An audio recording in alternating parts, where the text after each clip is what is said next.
What schools never taught you about money, but should have done that?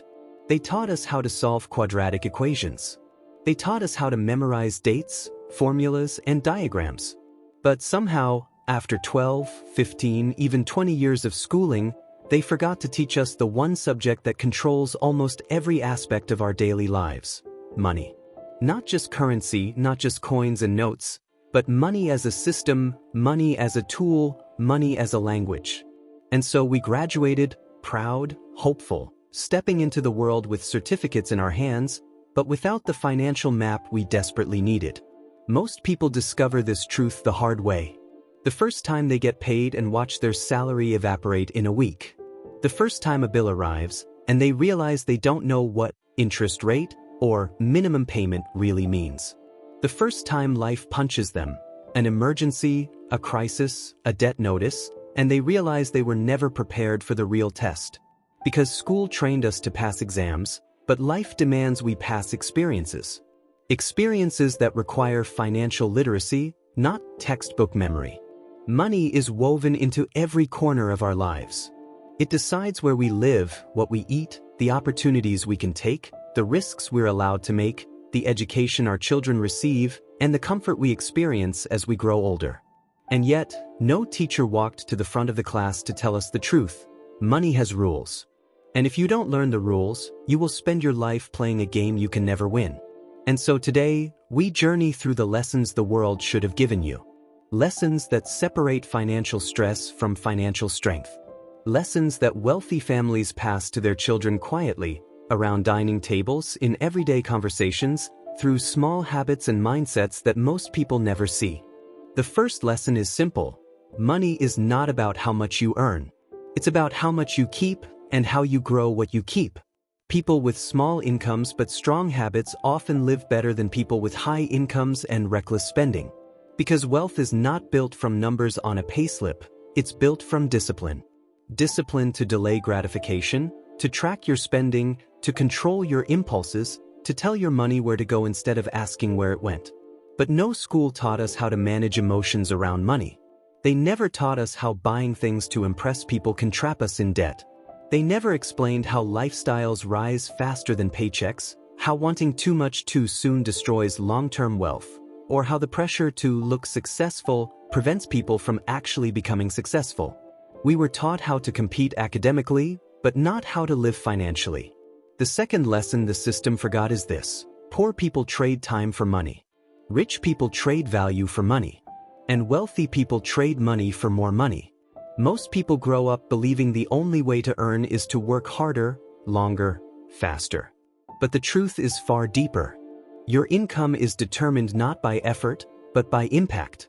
By the size of the problem you can solve. By the skills you can bring to the table.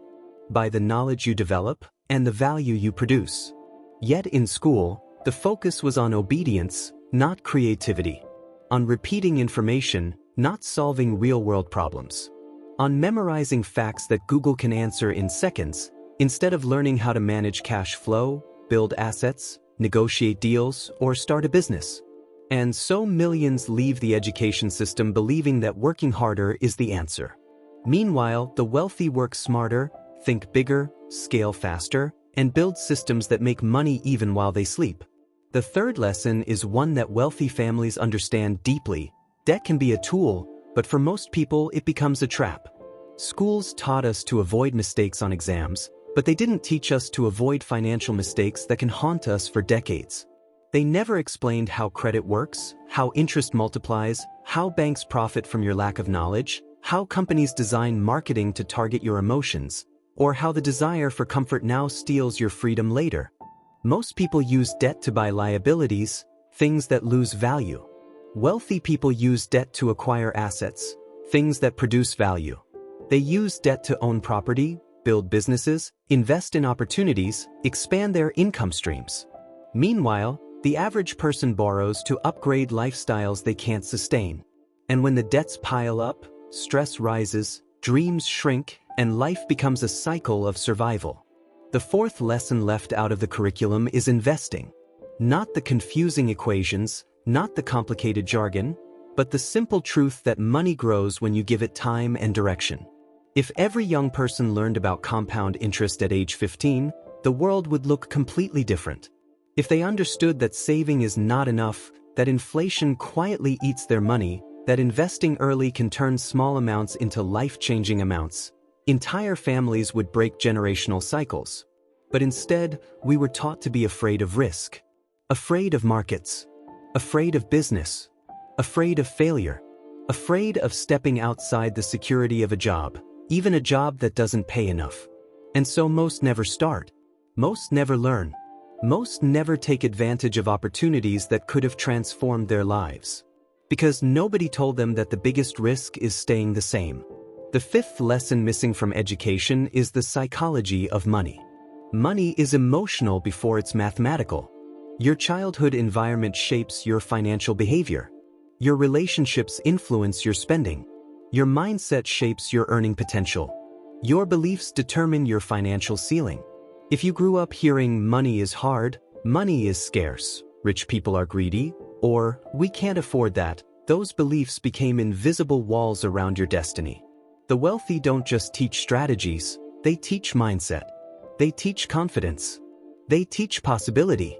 They teach their children to see opportunities instead of obstacles, to see abundance instead of fear, to see money as a tool instead of a mystery. And it's not because they are better, it's because they were taught differently. The sixth lesson, perhaps the most important of all, is that no one becomes wealthy alone. Wealth is a team sport. Connections, relationships, networks, mentors, communities, they all shape your financial path more than grades or certificates ever will. But in school, collaboration was called cheating. Meanwhile, in the real world, collaboration is power. Collaboration creates partnerships. Partnerships create businesses. Businesses create wealth. The seventh lesson we should have learned is how to build multiple streams of income.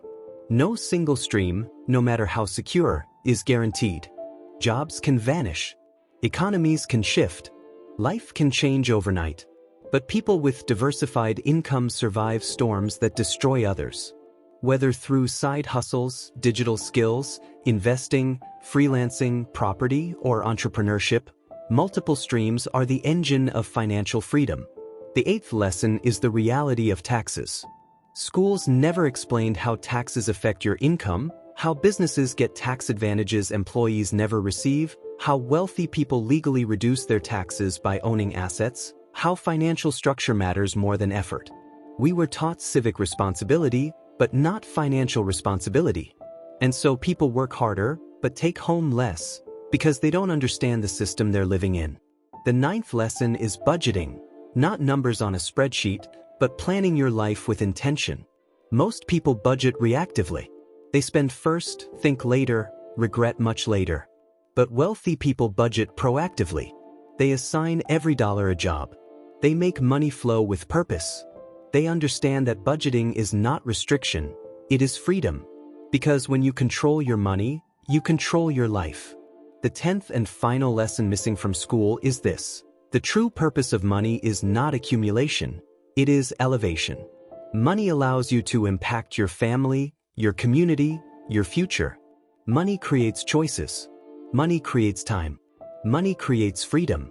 And when used wisely, money creates change. The wealthy know this. They teach this. They pass this forward. But today, you have the chance to relearn everything. To rewrite your financial story. To start understanding the rules. To build habits that your children will thank you for. To break cycles that held your family back for generations. To rise above the limitations of the education you were given. Because financial education didn't fail you. The system did. But now you know. Now you see. And now, you get to choose differently. This journey begins with awareness, continues with action, and grows through consistency. Everything you were never taught, you can learn. Everything you never had, you can build. Every limit you believed, you can break.